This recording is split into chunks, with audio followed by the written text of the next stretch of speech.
ते 300 जागा जिंकतील।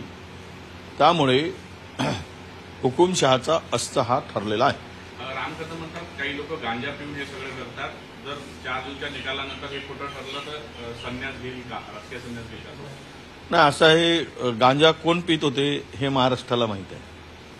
काही लोक आता सोडल्यानंतर गांजाची आठवण वारंवार करत असतील तर त्यांना लखलाभ आहे। त्यामुळं ज्यांना जे सवय आहे ते बोलत असतील कदाचित त्याच्यातून, परंतु निकाल हा इंडिया आघाडीचा लागेल। आता संन्यास बिन्यास राजकीय कोणाला घ्यायची पाळी येईल हे 4 तारखेनंतर कळेल। काल रवी राणा म्हटले की उद्धव ठाकरे निकालानंतर 15 दिवसात महायुतीसोबत येईल। काय कुठलं स्थान आहे त्या रवी राणाचं? लचतपणे भाजपच्या मागे धावणारा माणूस, न बोलवताही पडणारा माणूस, जबरदस्ती न चिपकणार। अमृत नोनी गॅस्ट्रिन, अपचन, ऍसिडिटी, गॅस्ट्रबल ह्यापैकी तुम्हाला कुठलाही गॅस्ट्रिक प्रॉब्लेम झाला, उपाय एकच, अमृत नोनी गॅस्ट्रिन। माणूस अनेक ठिकाणी अनेक वेळा स्वतःचा निर्णय बदलणारा माणूस, त्या माणसाला किती महत्व द्यायचं? त्या माणसाच्या म्हणण्याला अजिबात महत्व नाही। तो काही मोठा नेता नाही, तो भाजपचा काही स्पोक्सपर्सन नाही, भाजपचा काही शीर्षस्थ नेत्यापैकी नाही। तो काहीतरी बोलतो आणि आपण सगळे दाखवतो, त्यामध्ये मला कुठेही तथ्य नाही आणि त्यावर बोलण्याची गरज पडत नाही। उद्या मतमोजणी होणार आहे, संपूर्ण देशाचं लक्ष लागणार आहे। काँग्रेसच्या ज्येष्ठ नेत्यांनी सुद्धा या सगळ्या प्रक्रियेवर लक्ष ठेवण्यास सांगितले। ईव्हीएम बदलण्याच्या शंका अनेक ठिकाणी व्यक्त केल्या आहेत। नाही, आम्ही सगळ्या ठिकाणी लक्ष ठेवून आहोत, बारकाईनं लक्ष आहे। आता आज आमच्या बरेच मतमोजणी जे आमचे एजंट आहेत, काउंटिंग एजंट, त्यांच्या संदर्भात त्यांना दक्ष राहायचं, त्यांना शेवटपर्यंत